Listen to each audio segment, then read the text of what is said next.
This is Python's Paradise. This is your host, Greg Gilbert, aka the Python Hyena, straight out of Fredericton, New Brunswick, Canada, with a beautiful Toronto background behind me. Because in a week from today, I will be at Frightmare in the Falls with actress Lisa Langlois, assisting her, and it's going to be a pretty big con. But you know what? We got a pretty big deal here today on the show because here we are on October the 19th, and we have, boy, a legendary actor on the show with us today. We have Mr.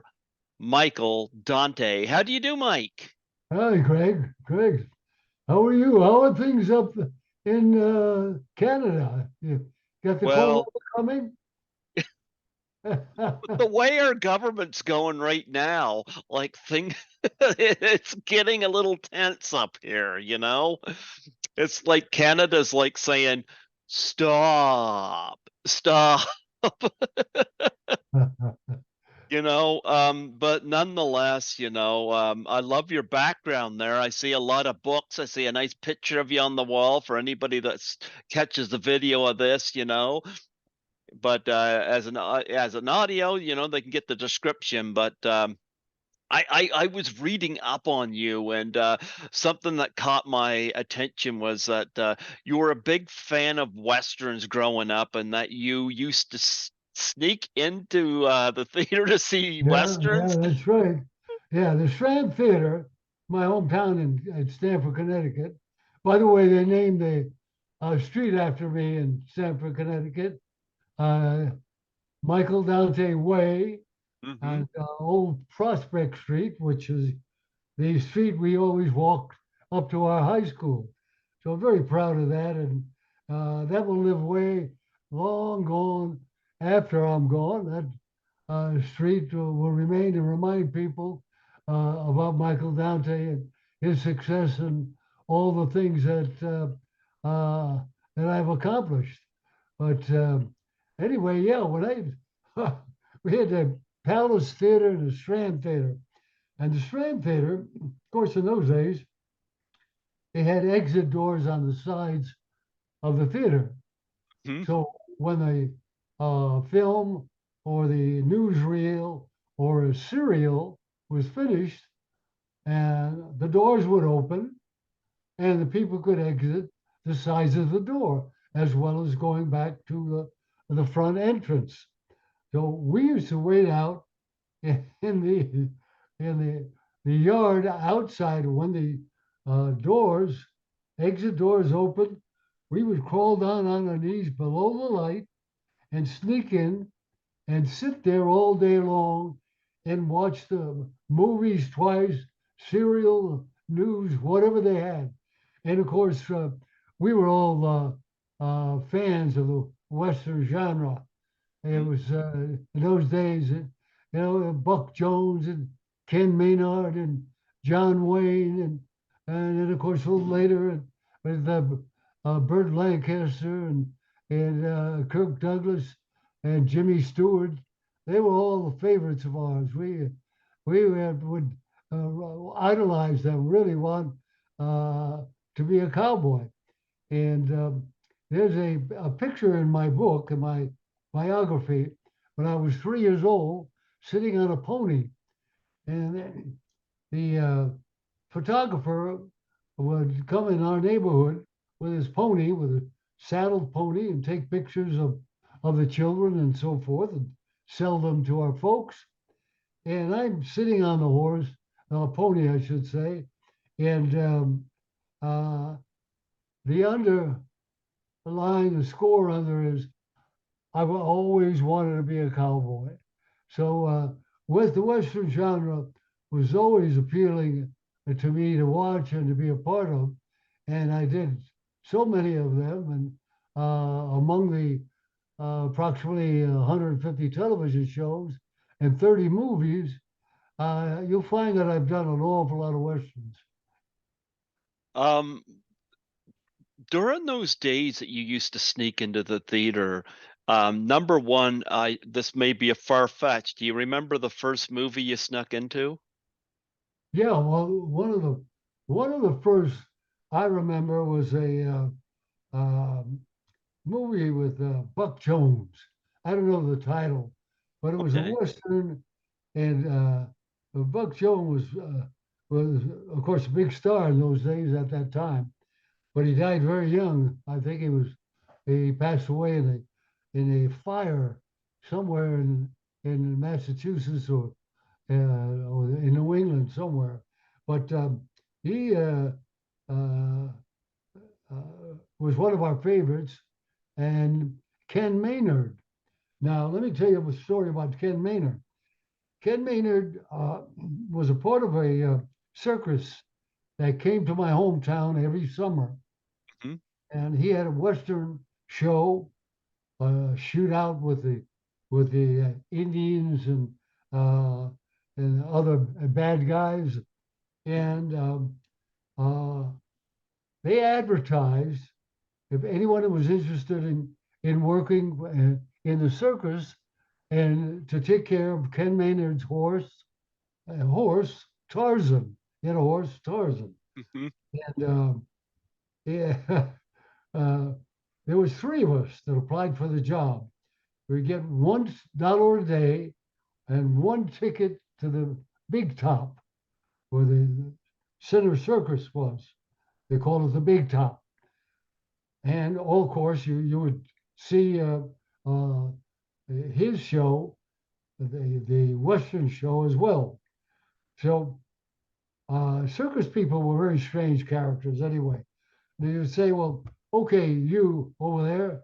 He said, you want the job? Yeah, I'd like the job. Okay. Your buddy wants the job over there, but he said some bad things about you, and he said you have to fight him to get the job. So what? He didn't do anything to me, nothing wrong. As well, you want the job?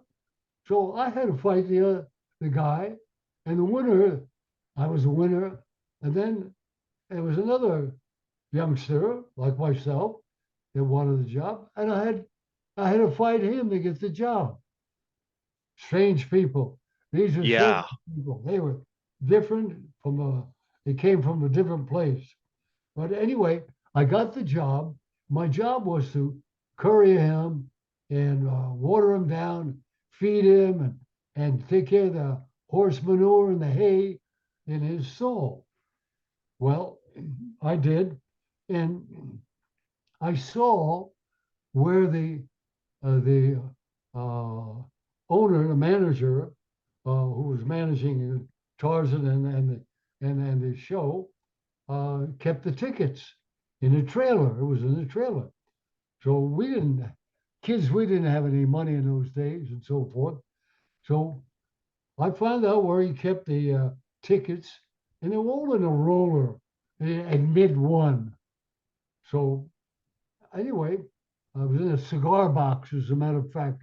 I remember so vividly. And I went in there, I would rip off 3 or 4 tickets at a time.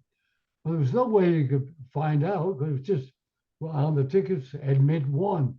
So, and that would get anyone into the big top. So all the neighborhood, all my little buddies got to see the big top and see Ken Maynard and the circus. So I was a big hero in those days, being able to do that and so forth. But Ken Maynard drank a little bit in his day. He was an alcoholic, and he'd come in there, and the horse would be saddled, and one of his assistants would saddle up the horse, and we'd be there standing by to do anything we could. And he'd get on the horse. He said, well, "Get on the horse and sober up, Greg. I've never seen anything like it in my life." You get on the horse, and he was ready to go, and he'd do the show anywhere from 45 minutes to an hour. He'd come back and finish the show, and boom, he'd fall off the horse. Yeah, it was quite an experience, and we he was one of our favorites. And when he was up on the screen, we all went there because we knew him. So he would Mhm. say, "Oh, I work for Ken Maynard. I know him."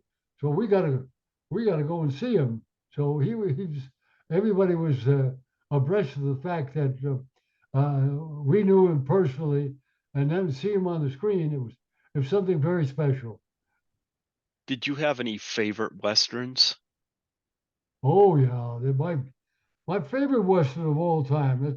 That's a tough question, but my favorite because the cast and the great John Ford, Stagecoach. Oh, nice. I've seen Wayne. that. Yep. Oh, John Wayne was absolutely brilliant. That was And his first movie, was it not? well, the first real stardom, Hmm. he took off what he had done. God, dozens of film for Republic Studios, and he was improving every day as an actor and becoming a big star and the biggest star of the Western genre of Yep. all time. Yep. And and to think that later on he would become a friend of mine was something very special. But Stagecoach, John Ford was brilliant. Yep. He is just a class by himself. Two other directors that I work for, I would rate second and third, Bud Bediger and William Whitney. I did Okay. two for William Whitney, Apache Rifles, and Arizona Raiders. And I Hmm. did my first starring role for Bud Bediker in Westbound, where I played a one-armed soldier boy. By the way, in those days, they didn't have special effects like they have today. And I had to discipline myself and wear an extra large shirt, hide as much as I could of that arm and work with a Winchester with one hand. I did that all of that before the rifleman. So and secondly, I would think, God, there's so many.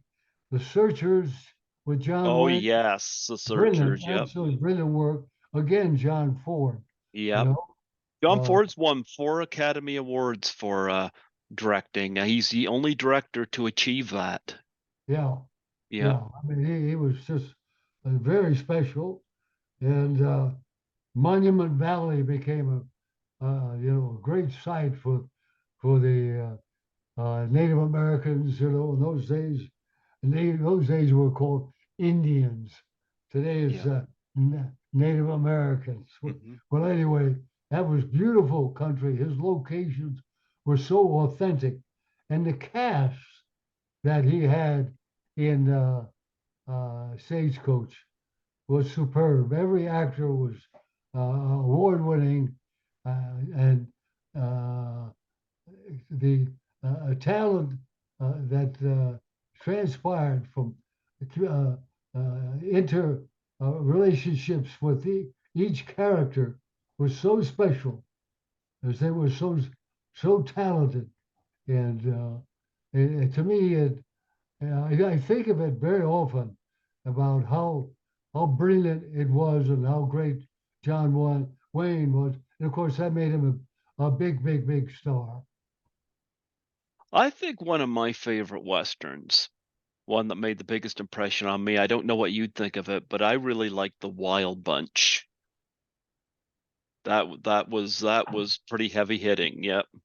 Sam Yeah, Peckinpah. Yep. Wild Bunch, there's no question it was very entertaining, but you have to admit, Greg, it was an exaggeration of violence, of shooting, you know, exchange of gunfire and so forth, an abundance of that, and what was going on in terms of the action um, uh, was a little bit much, a little bit overboard for me. You Hmm. know, I really appreciated the reality, and particularly when Duke Wayne was on top of the stagecoach with his Winchester and firing at the Indians coming towards the stage and so forth and so on was much more real to me. Sure. But no question about it, it was cast a beautiful cast and directed beautifully, and it's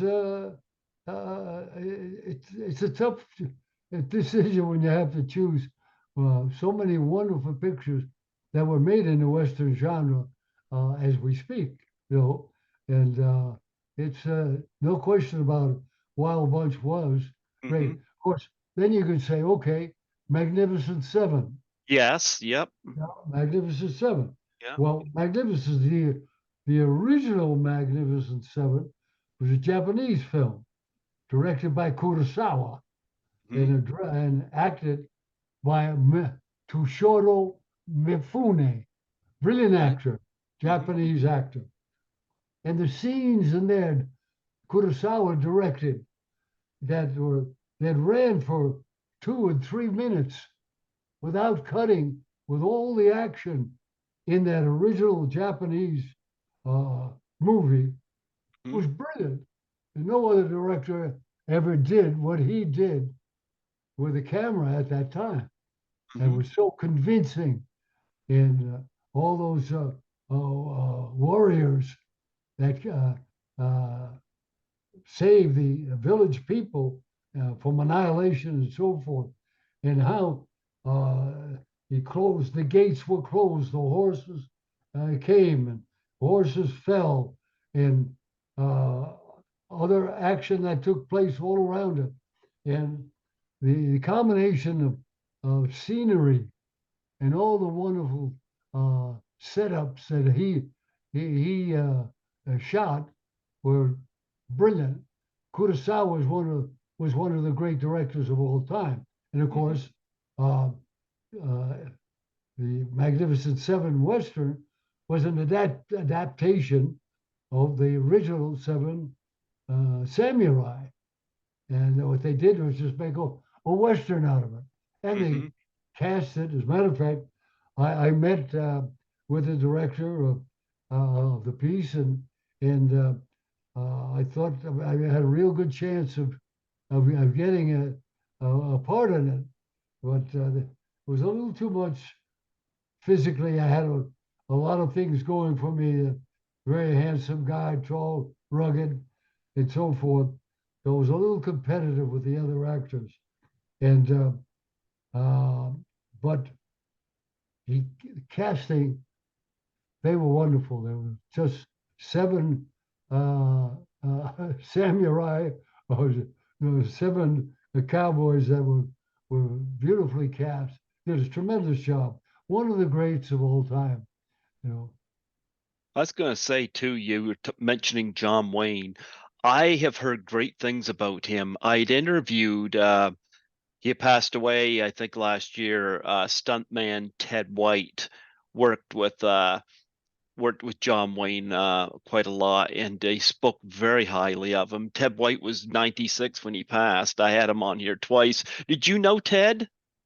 No, I knew of him, but I Yeah, didn't know Ted White. But love them. stuntman, is such an intricate and important part of motion pictures, making a picture and making a character in the movie look good, and whatever they were doing, riding the horses or making falls or swimming or car wrecks. They were very special people, and of course, putting their lives on the line all the Hmm. time, Greg, physically, Oh and yeah. of course there were several great stuntmen that did lose their lives performing the art of stunt work in motion pictures.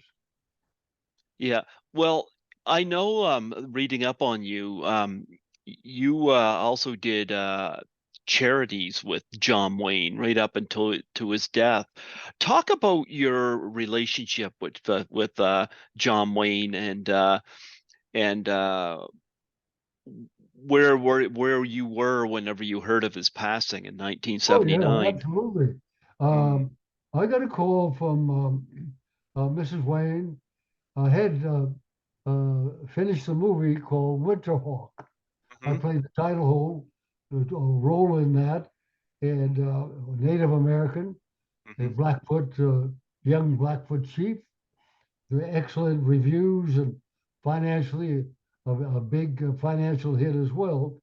And of course, and my fame just permeated throughout the business. And I got a call from Pilar Wayne, Mrs. Wayne, Hmm. and would I uh, appear in Newport Beach, California? I was, of course, a resident of California at the time, and living in Beverly Hills, and it was about an hour, 2 hours away to Newport Beach. And he said, "Well, we'd like you to appear with Patrick Wayne, and of course Duke Wayne will introduce you, and you and Patrick will be uh, we auctioneers. What they're doing, what we're going to do," said we're going to have just for women in a restaurant there that they chose, and no men invited, just women.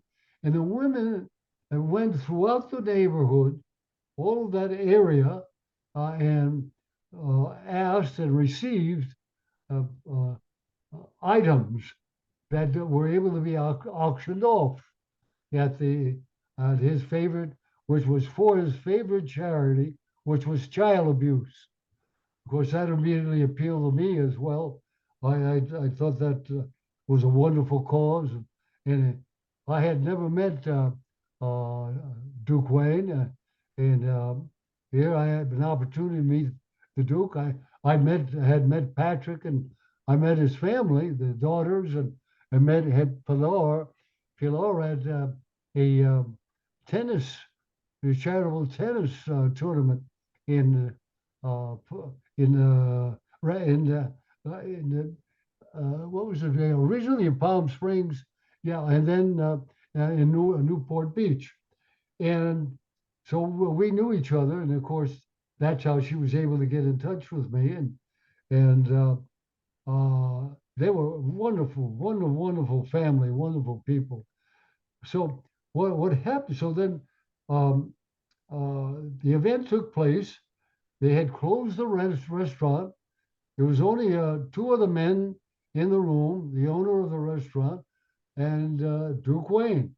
The rest were all women, and Patrick, Duke's son, Patrick, and myself, who were to be the auctioneers and auctioning all those items, beautiful items, everything you could think of in all of the stores in the area. And they had an abundance of them. And so we had fun auctioning off and so forth. But to begin with, my first introduction to him, Mrs. Wayne, Pilar Wayne introduced me to uh, Duke and Michael Dante, Duke, shook hands, and he said, "Michael," and looked straight in my eyes. He said, "All I want to be is your friend." I said, "Well, yes, Mr. Wayne, I would love to be your friend." He said, "Call me Duke." I said, "Yes, Mr. Wayne." I just, I just said, Greg, I didn't think at that moment I had earned the right to call him Duke. After we had, after the function, after the auction, we got more acquainted. Then I felt more confident to call him Duke. Hmm. And we got close very quickly. He was a wonderful man. He said, and Michael, he said, "I saw you in Winterhawk." He said, "I would thought you were an Indian. You were great and should have been up for an Academy Award for the piece. You were great at it." He said, "I got a script we're going to do." And he said, I have to go to Hartford. I'll be going for about, I don't know, about a week or so, and I'll be back and I'll be in touch and get the script to you because we're going to do a Western together. And it was wonderful. So when he came back, he had found out he had a year to live, had cancer. So I received a beautiful letter from his secretary, uh, and she said, "Mr. Dante, uh, Mr. Wayne has some business to take care of, and we'll be in touch in a very short time. Thank you very much. Uh, you'll be hearing from Mr. Wayne soon. Well, there was no mention of he being that he had cancer and he only had a short time to live. And of course, almost a year to a day, he passed away. And of course, we never got a chance to do the movie, but I did it for 3 years. 3 years, I kind of jumped ahead of schedule. For 3 years, I did the auction. 2 years with Patrick, and 1 year Patrick couldn't make it. Jack Kelly and I did the auction, and Jack Kelly was the Maverick brother of James Garner in Mm-hmm. Maverick. He played the other character. So we all became very good friends. And of course, like I said, I jumped ahead from the first year to the third year. And it was after the third year that Duke told me we were going to do a movie together, and he had to go to Hartford on some business. Mm-hmm. And of course, heard of the sad news, and almost to the day, 1 year later, he passed away. And he was only 60 years of age. Oh, wow. Greg, he was a chain smoker. Yeah. And three actors I worked, 3 or 4 actors I worked with became very good friends of mine. Rory Calhoun, I did 5 shows with Rory. Oh, yeah. Rory His Calhoun. Yeah. nickname was Smokey. They called him Smokey. Chain Mm-hmm. smoker. Died of cancer, lung cancer. Um, Robert Taylor. I did 2 shows with Robert Taylor, the detective, Mm-hmm. and Death Valley Days. Wonderful man, wonderful actor. Chain smoker, died of cancer. And Humphrey Bogart, chain smoker, died of cancer. There were so many actors because that was the trend in those days. You smoke and you drank, uh, and then later the drugs came into uh, fruition, and everything kind of changed to another direction. Did you know Humphrey Bogart? No, I didn't know Okay. him. I didn't meet him, and I didn't know him. Because But I know he passed away the year after you got started. That's why I ask. yeah, that no, I didn't. But I loved his work. He was Mm-hmm. wonderful and one of a kind, so unique. Yeah, but Robert Taylor, I knew well and worked the 2 shows with him. He was a wonderful pilot. He he was as a matter of fact, a pilot instructor in World War II, like Jimmy Stewart. Jimmy Mm-hmm. Stewart was a Yeah. pilot, and so forth. And as a matter of fact, I was cast in the Death Valley Days, Uh-huh. Robert Stabler was the producer, and he was Mm-hmm. a pilot. He had a twin engine plane, and what to get to the location in Kanab, Utah, we took a commercial flight. Robert and I flew from Los Angeles to Las Vegas. Then in Las Vegas, he picked us up in his private plane, Bob Stabler.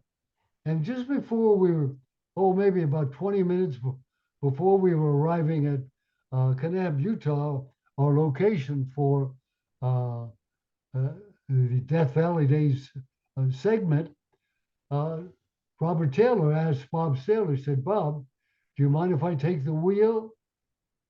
And Robert Stabler said, no, Bob, go ahead. And he took over the plane and made a beautiful landing on a plateau there that had a lot of wind, and you definitely had to have a lot of experience to make a smooth landing, which he did. He, he was so talented and a very nice man, so professional. You have any stories about Rory Calhoun? Because I heard he was quite a character. Yeah, Smokey was just wonderful to work with. I did 4 Texans with him, and Mm-hmm. then my outbreak, one of the shows, I played a fighter, Mexican fighter, in The Killer Instinct with Roy Calhoun and Janice Rule, very good actress, and it was a Desilu Playhouse, and that really opened my career. In less than 24 hours, Greg, I had two major contracts waiting for me the next day. Less than 24 hours after that show. That show was on a Sunday night, and uh, big had a great audience participation. So the next day, Monday morning, I had an 11 o'clock appointment with Quinn Martin with the Untouchables, Hmm. and Sidney Bohm wrote and produced Seven Thieves for 20th Century Fox. Now, Quinn Martin was the exec producer and producer of the wonderful, successful series, The Untouchables. And I would have done 13. I wouldn't play Bob Sax Funky. I would star in 13, and we would rotate. I would star in one, he would do the next show the following. So we did 26 shows, but I would star in 13, and he would star in 30. And of course, that was a Desilu uh, project. They shot it at Desilu Studios, and Desi wanted me, and Lucy wanted me very uh, much to play and to do 13 shows of The Untouchable because they love what I did in the Killer Instinct the night before. So in negotiating with Quinn Martin about doing 13 shows, The Untouchables, I said, look, Quinn, I'm going to be honest with you. I have a 5 picture deal. 5 pictures they offer me at 20th Century Fox, beginning with Seven Thieves, starring with, co-starring with Eddie G. Robinson, Rod Steiger, Joan Collins, Eli Wallach, Hmm. Alex Corby, and Barry Kroger, and Wow. Michael Dante. Great cast. Yep. It's an art piece. Wonderful film noir, directed by the great Henry Hathaway. I remember everything and all the names and so forth. Hmm. And then I would do 4 after it. I said, well, Quinn, why can I start and I'll do my 13 after I do the first picture. He said, no, unfortunately, we're starting on the same day you're starting Seven Thieves. We're starting uh, The Untouchables. So, but I favored the 5 year deal with 20th Century Fox because I've always wanted to do films. I love doing films more than I did television, but because of the time, I love the time to rehearse and get inside the character, whether I'm working inside out or outside in. And there was time to do those things. But there isn't that much time when you're doing television. And particularly in those days, the budgets were much smaller. Today, there is more time. But in those days, there's one. So you were rushed all the time. And I didn't train myself to work at that kind of a pace. So it was easy for me to make the decision to do Seven Thieves and accept the 5 picture deal at 20th Century Fox. Hmm. I want to talk about a few of your films, One, like you got your start with Somebody Up There Likes Me. Now, talk about that being your first picture and what the experience was like. Yeah, well, I was under contract at MGM, and I had even not done any work. This was my first job, Mhm. and being under contract, and I was making all of $200 a week. And the first job was play Shorty the Greek, and somebody up there likes me with Mhm. Paul Newman, Peter Yep. Hensley, and it was Steve McQueen's first picture. and Robert Loggia's first picture. A hell of a cast. And Yep. and and where do you think the first job on location in New York City? Wow, which was only an hour from my hometown of Stamford, Connecticut. So my family and my friends uh, could come and see me and break some bread and watch me work and so forth and so on. So that was a divine guidance. That was a miracle, the first job. Now, it was their first, remember, first picture for Steve McQueen and myself. We didn't even have any billing in the picture. Well, we were in four sequences.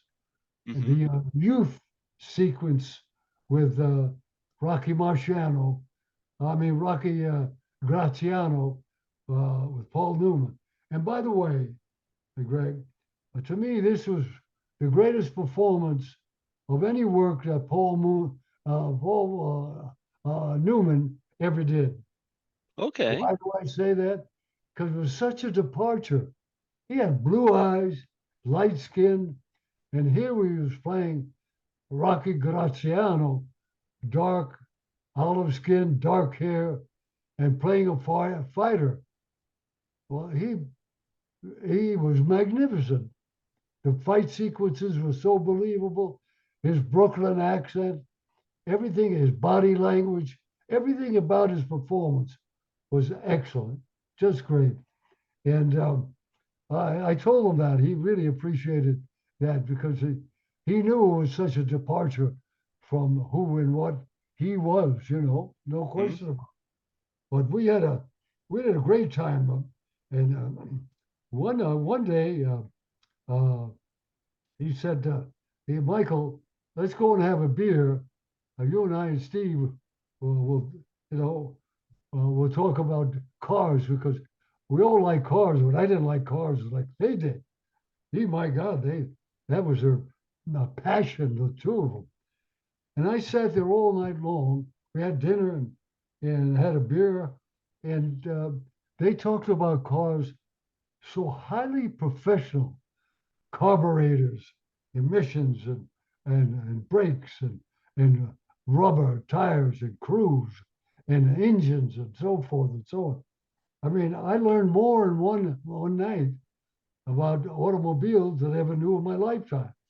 So he was it was a joy to work with Paul and of course Steve. Well, Hmm. let me tell you a funny story with my invitation and my introduction. To Steve McQueen. We were staying at the Warwick Hotel in New York City. That's Hmm. where most of the companies that came from California stayed at the Warwick Hotel. The crews, and some of the actors, and so forth. Most of the actors. And the first day of work, uh, the Warwick Hotel had a canopy that led out to the street from the front door right up to the curb of the street. And it was raining so hard that day, and I'm not exaggerating. You couldn't see across the street clearly, Greg. That's how hard it was raining, on how heavy the rain was. And I was standing there waiting for the limousine to pick me up. The cameraman and I were going to be driven to the east side, of which was the uh, location for the first day of work. Well, all of a sudden, a motorcycle pulls up in front of the canopy and up on the curb, splashing me, splash me. You got the, and it's, he revs the engine. He said, man, who's this guy? He said, hey, man, in his jargon, Steve McQueen jargon, he said, hey, man, could you tell me where the MGM company of somebody up there likes me is working?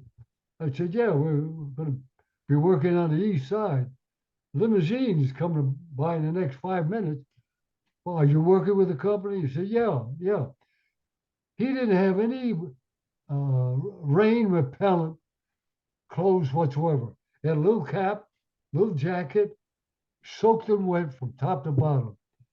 And I said, well, wait 5 minutes. You could follow us there. But I said, but if you're working with a company, park your bike underneath the hotel. They'll let you do that.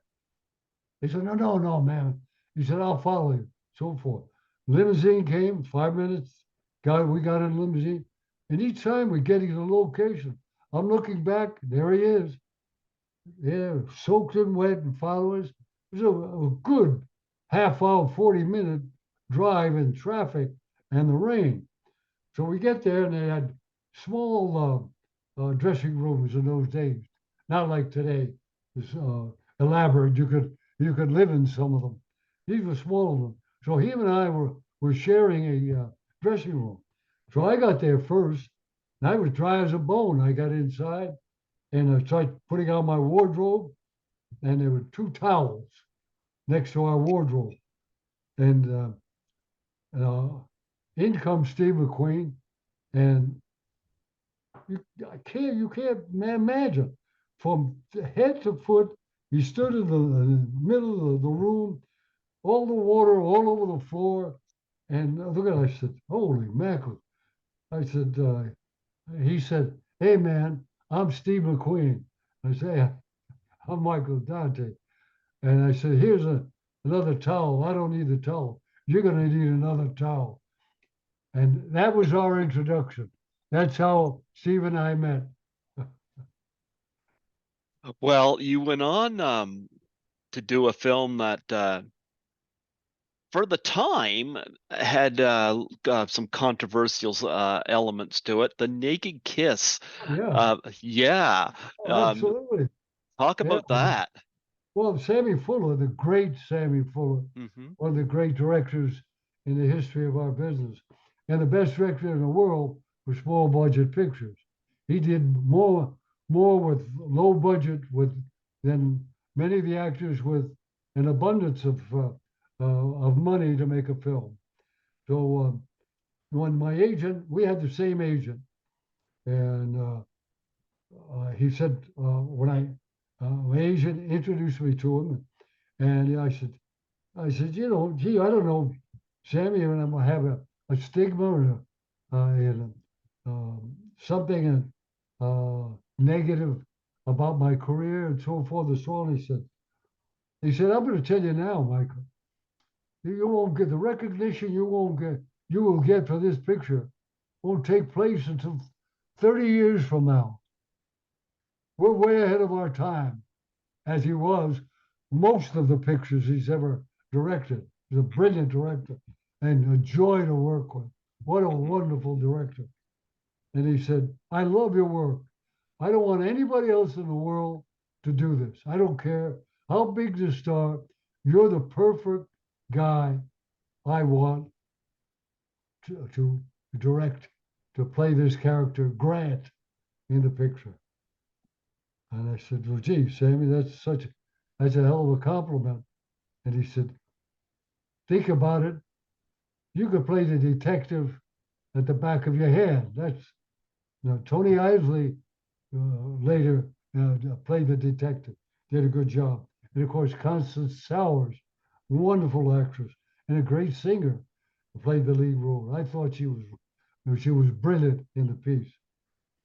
And he said, you will be the first, remember, to be the first of anything in our business is quite a compliment. You'd be the first pedophile in the history of our business, first actor to play a pedophile. And I said, okay. He said, Michael, we'll do it very tastefully. We're doing something without good taste. It'll be done tastefully. Well, true to his word, he did a brilliant job directing me and directing the movie, and it's become a classic. And it's certainly has been more popular the last few years than it was when it first came out. By all means, and I still get fan mail and people how much they love the movie and how much they love my work in it and appreciate it. Your versatility, Michael, is second to none in our business. You have a reputation of doing so many different characters, and you've done a wonderful job to sustain that throughout my career. And that's the way I guided my career with the help of divine guidance as well, Greg, because I chose my life and my work as an art form. See, I didn't chase the money, I chased the art form to do things that I could create and invent and to make them mine, that I originated, like a wonderful character in Naked Kiss and Winterhawk and those characters and playing a dark opposite of Apache rifles and Westbound and so forth. All these and the Killer Instinct, Mm-hmm. over than the Get Smart comedy, My Three Sons. My versatility was as good as anybody in the business, and I proved it, and it's on film. So uh, during that period of time, I didn't realize the time, and I wasn't able to intellectualize like I'm talking to you now that it was enough. I pursued my life and work as an art form. I wanted to do special things. And I want to invent and try different ways, like I did with my books. Mm-hmm. I've just finished my sixth book, and I invented, and I'm sure you have gone on my website and know what I did with those books. For example, the novella. What I did with my books, the novellas were maybe 80 to 100 pages. And within the confines of those 80 to 100 pages, I thought and created my imagination and said, look, gee whiz, instead of writing 300 or 400 pages of a book, uh, I would write and think and create 15, 15, 20 major scenes from that book and condense that into a novella and make it just 80 to 100 pages. And the style, my style is I write to include a screenplay. My novellas read like a screenplay and a story. See, because I placed the major scenes are already there, so the filmmaker doesn't have to comb through 300, 400 pages and abduct out of those 300, 400 pages, uh, 15 or 20 major scenes. I've already done that for him. You follow? Mm-hmm. So it makes it for easier and faster reading because I want to appeal to not only my fans and readers, I want to appeal to filmmakers, and they can read it 80 to 100 pages a hell of a lot quicker with all the major scenes already there than a 300 or 400 page book. Mm-hmm. So you see, what led to that was my POV, my point of view in life, to pursue my life as an art form, see, and my work as an art form, to continuously experiment and to create, which leads to other areas like I started as a ball player, baseball professional ball player. Mm-hmm. Well, I got to the big leagues, you know, right before the age of 20, I was injured and so forth with the Washington Senators, 1955.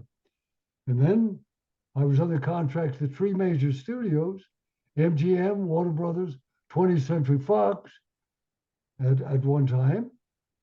Plus, I did 30 films, 150 television shows. I had my own radio show for 12 years. I've written six books and created a new style of writing with my novellas, which nobody else did. I did. I invented it. And now I want to go on the website And you can go on Michael Dante Way and see all of these. Just hit that little mouse in all the categories, and you can see all of that I accomplished and what we're going to do, including you go on to find out my radio show. I did over 200 radio shows. Greg, I did it with all the top stars of the world and Hall of Famers in sports, naming Milton Berle, Buddy Hackett, Tony Curtis, you Tommy Lasorda, Yogi Berra, John Havlicek, I mean, Ralph Kiner, all the great athletes and the great performers that ever lived, Rod Steiger, I mean, Virginia Mayo. God, I mean, it goes on and on. And if they all they have to do is go to Team Dante Radio Shows.com. Team, one word, Team Dante Radio Shows, plural.com. And or go to Spotify. Just hit that little mouse on Spotify, and you can see all the shows that I've recorded. They're all done and finished. They're on discs, and you can hear an hour show. Nobody in the world has an hour show with these stars because reason I was able to get an hour show because I knew everybody.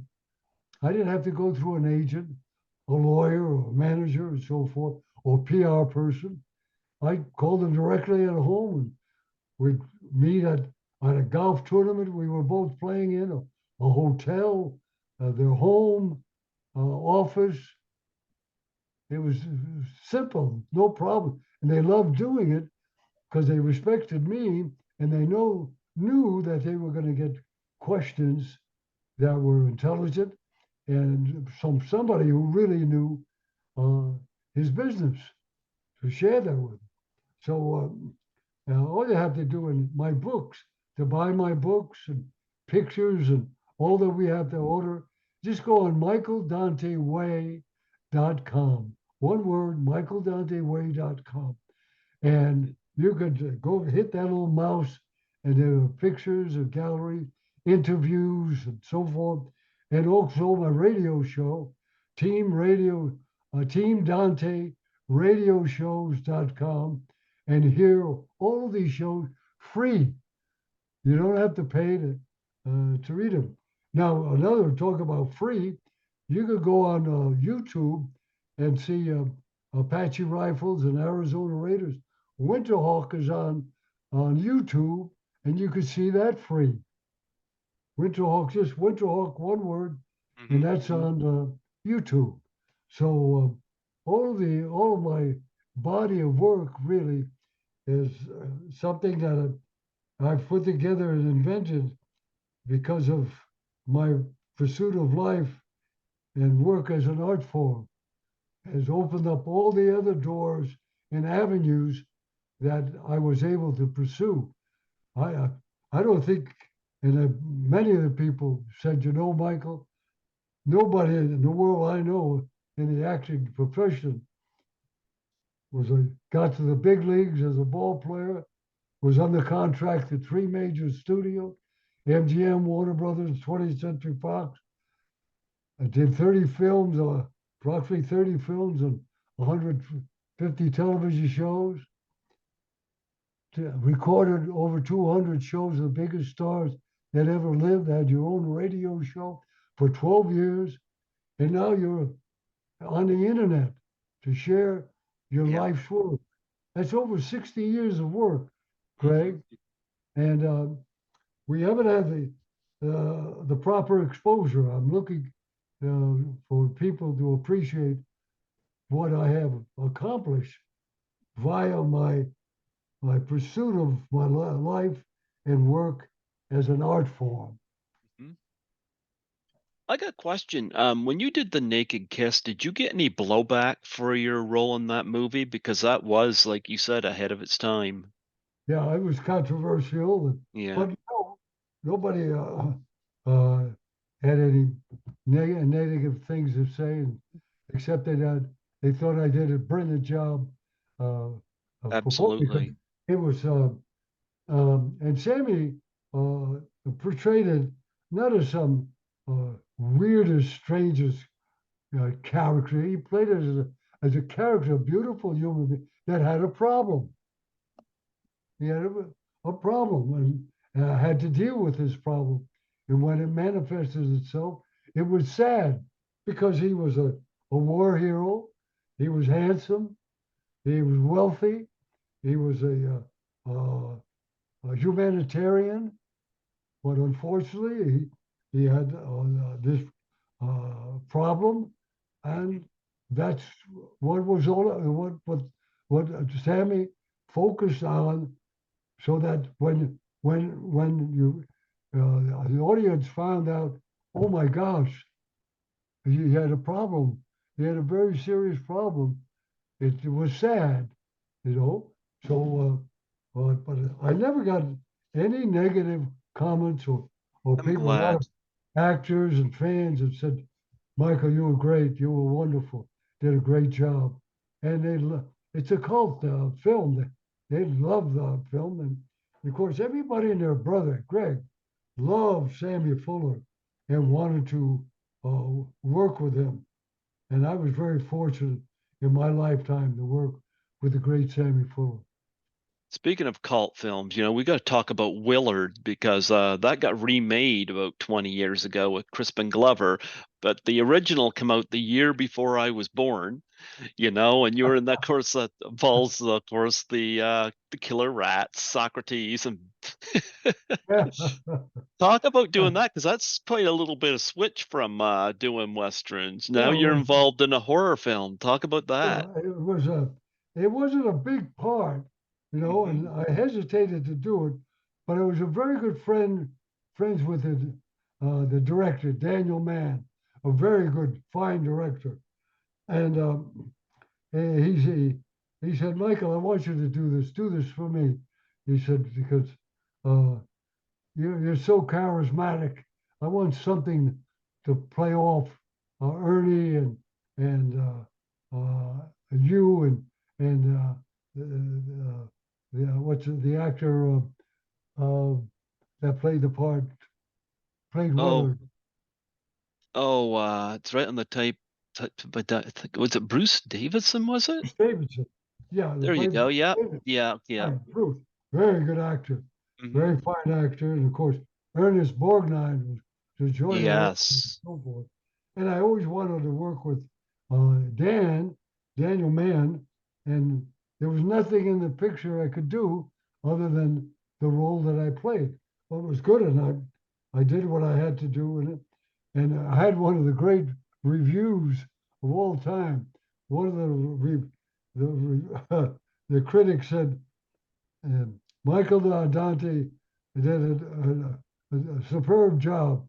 He said he was totally wasted. Yeah, great. So I showed that to Danny. I said, Dan, you should have wrote another scene or something. Yeah, so, but anyway, it was fun doing, and it was an education, Greg, because um, the trainer for the rats, the Hmm. little mice, Hmm. he, he was so talented for what he did to make those little critters work to perfection. Now, when Socrates went on Bruce Davidson's shoulder and he started nibbling at his ears like he was kissing his ear, they put peanut butter there. Just put peanut Okay. butter. Yeah. So the little mouse went up there and he just licking at the peanut butter. You couldn't see it because the same color of his skin, and he would lick there. He'd stay there all day to lick the peanut butter off his ear. So, but I went backstage and talked to the trainer. What a wonderful, talented man to make so many, to make the picture successful. It only without his expertise, the picture doesn't work. And I wanted to find out how he he made those mice react the way he did. And he said, Michael, in 5 minutes, I know which mice will work and which won't work in a scene. So the one scene where there was an abundance on the table and so forth, um, they put them all together, and it was the Pavlov theater of the Pavlov bell theory, so that when they heard a buzzer, buzz, it was related to food. He had them trained so that they would stop and go back to the cage and eat. See?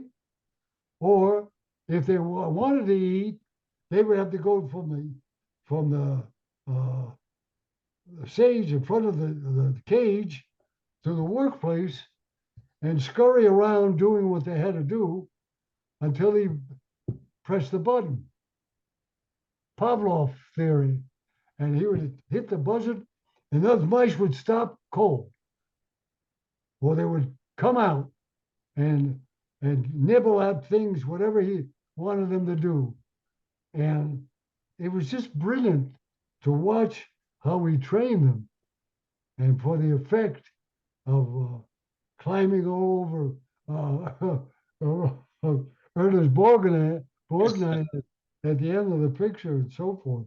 But again, it was something different, and I wanted to be a part of something different, not the run of the mill doing it, play a doctor, play a lawyer, play a policeman 50 times. There was a chance to do something else, something Mm-hmm. different. And Willard gave me that opportunity. Although I would have liked to have done more, and I always teased Danny about it, but it was a very successful picture. And the other ones that followed weren't successful like the first one. And of course, I know I'm jumping ahead here. You did another horror film called Beyond Evil. Yeah, right. Yeah. See, I did with Johnny Saxon and Linda Day George, two wonderful actors. Yep. And I had never done anything like this. I said, well, I get a chance to play this kind of a character, this strange character in a strange environment. This is going to be another extension of my artwork, my versatility, and the special effects in that were very good. And working with Johnny, who I knew very well, and Linda Day George, a very good actress. Hmm. And unfortunately, they're not with us any longer. They were wonderful people and wonderful actors. So that was another plus to my repertoire of work, my versatility. So it was like two other pieces I did. Now, uh, in the original Dr. Hardy uh, soap opera, they're playing the lead in the soap opera, playing Dr. Hardy in General Hospital. I was Hmm. offered that. Each time I turned it down, more money was offered me. But I didn't want to do a soap opera and so forth. But but I liked. I said, well, someday maybe come across a role to play a doctor. I would like to play a doctor, but not to play him every day of the week and so forth. And the same thing with uh, the series I did. I played an alcoholic. I had never played an alcoholic, and I never had played a doctor. But they were in soap operas. Uh, Days of Our Lives offered me that opportunity to play an alcoholic, and I got a call from General Hospital to play a doctor, Dr. Romero, uh, who cures Anthony, the star of the show, of being paralyzed in a ski accident. So it was a very good, tough, strong role, and an alcoholic in the other piece. So I said, now I've got two more characters that I hadn't played. I have played now, and I have a part of my repertoire in my pursuit of my body of work because of my pursuit of my work as an art form. Well, we got to talk about your books because you got a line of them that are behind you, and um, you say, yep, 6 books there. Do you Yeah, want to introduce these books so that those that are listening or see this will be yeah. able to? Well, those that are listening and seeing this show, all they have to do is go on teamdanteradioshows.com or go on Michael, I should say, michaeldanteway.com, and you'll see the list, my list of all of the 6 books and so forth.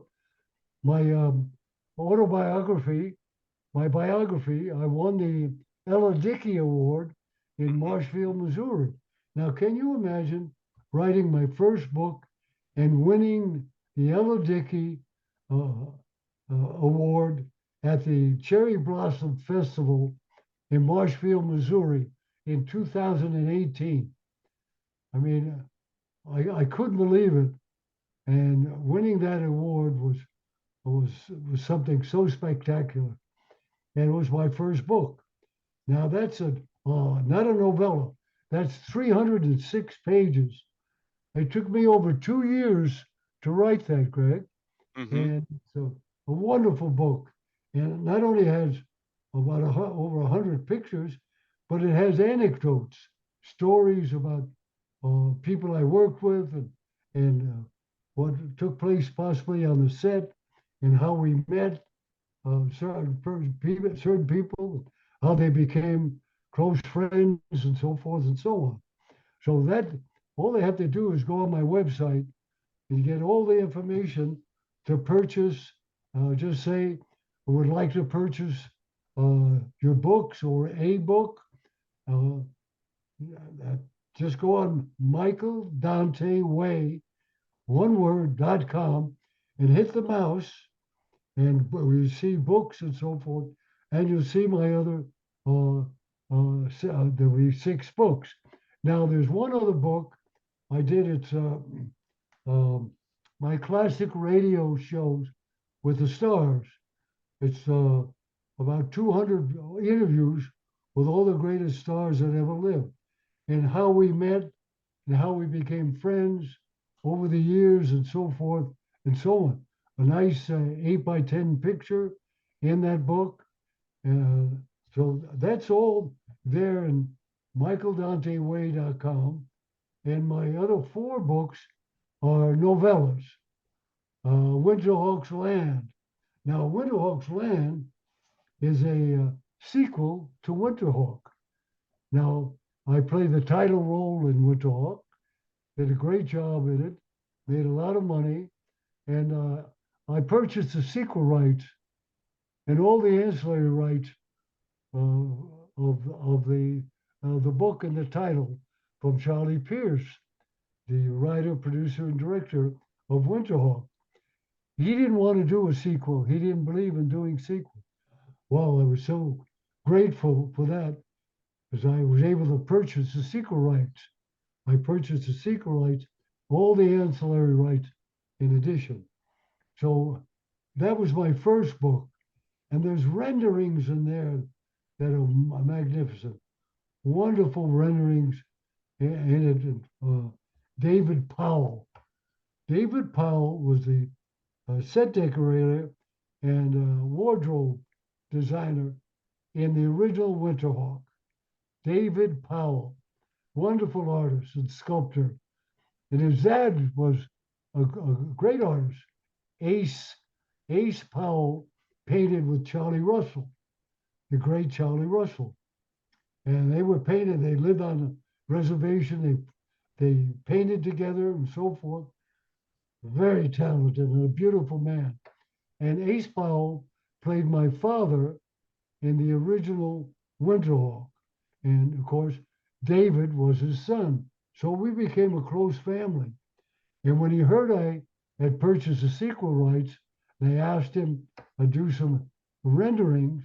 Well, the renderings are magnificent. Just, just you can't imagine. They're worth 100 times more than the book. The characters, what I had imagined by sending him the script, he imagined it in his imagination. He was so talented that he uh, drew and watercolor and sketches of all of these characters. You would think I was standing by him and said, "Yes, that's it. Yes, yes, yes." It was perfect. So the renderings in there are magnificent. Then the third book I wrote was Six Road Home. Six Road Home is about six horse soldiers that survived the Civil War. And 4 years together, they survived. A miracle that they survived before they survived. Now, what inspired that book, Greg, was what went on in Iraq and Afghanistan, and even the beginning of time, when our men and women went off to fight the war and were fortunate to survive. Now they're coming home to what? To what? The expectations, the fears, the doubts, the insecurities. Because in this case, they were gone for 4 years, no mail. They didn't maybe got one letter in 4 years.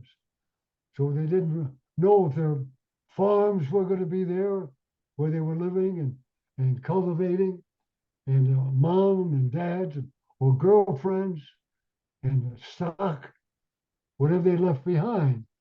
So this was full of fear and doubt. And even today, of our men and women that come home that survived the war, come home and fear of what wasn't there before may not be there now.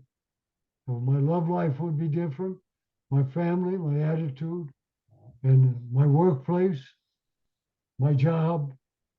So I wrote this piece, and it's a very powerful piece. Nobody rides off in the sunset. It's a very strong emotional piece entitled Six Road Home. Then my next piece is about a marshal who was confronted with a serious problem in a city of Red Rock City. It's another Western piece, and novella. That's a novella.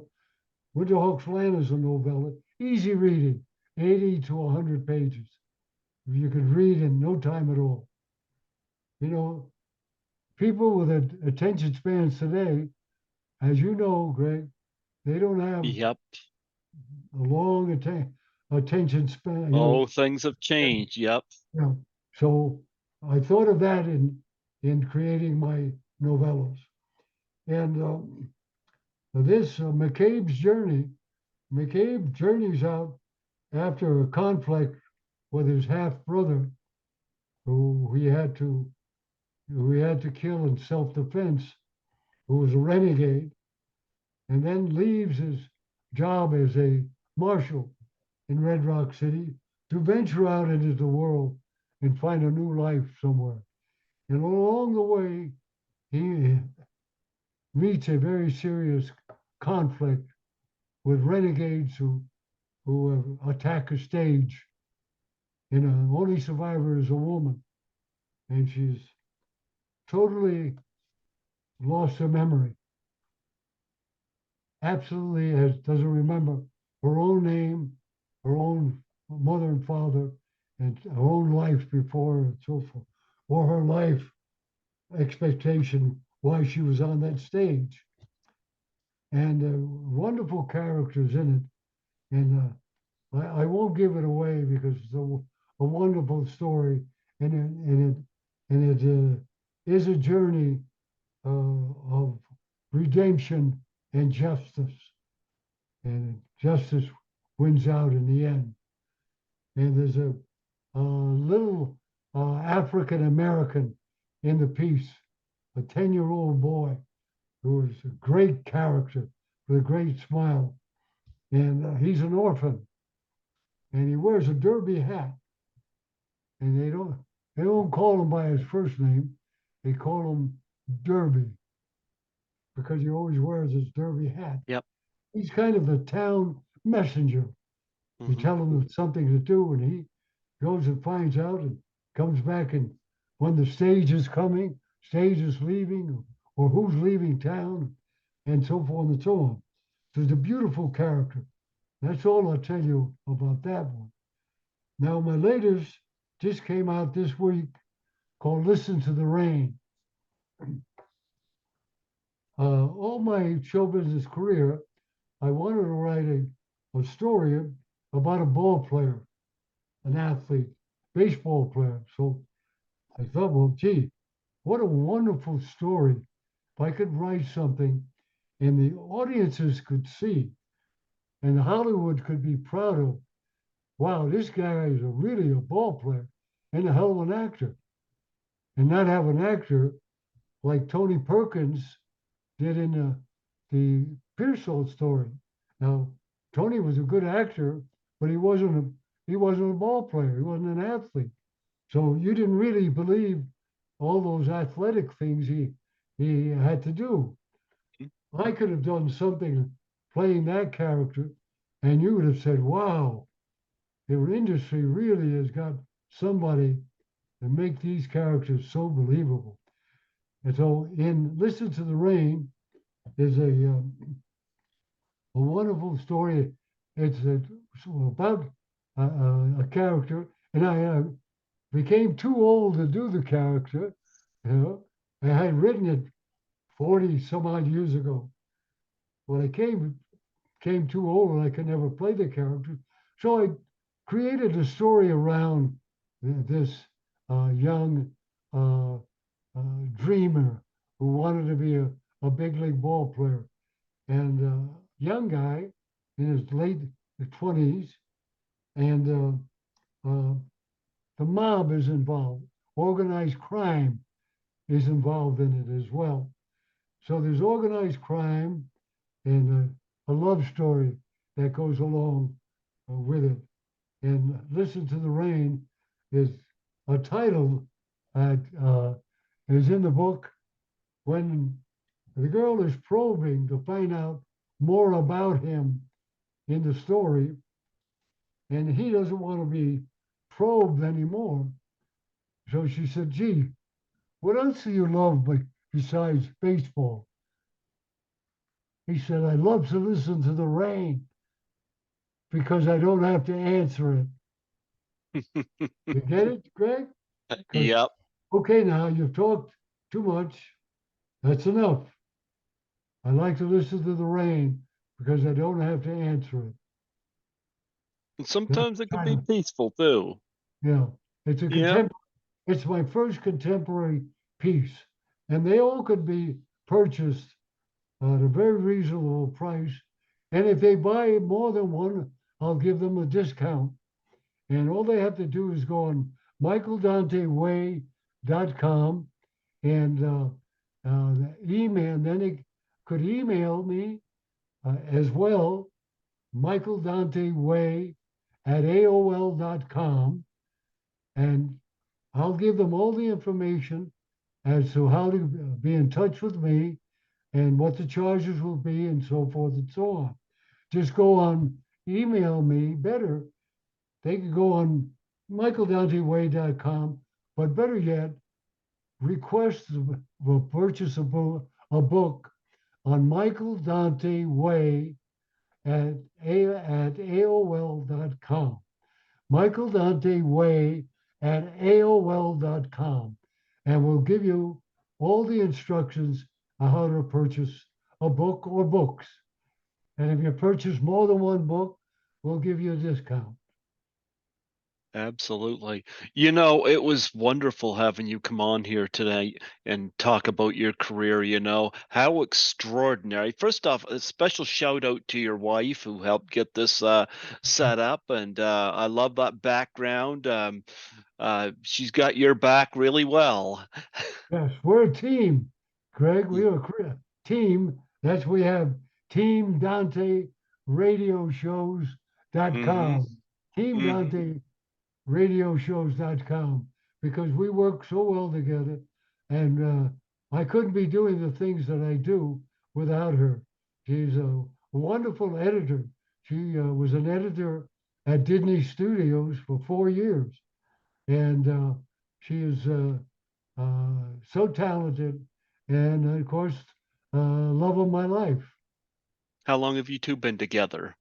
Oh, let's see, we went together for 2 years, and been married for over 30 years, at least 32 years. Yes, Nice. yes, yes, we have a wonderful marriage, and we lead a good, creative life. Absolutely. Absolutely. But Well, huh? divine guidance, Greg, the Absolutely. divine guidance. The dear Lord has been there and blessed me, and I chase the American dream with his guidance.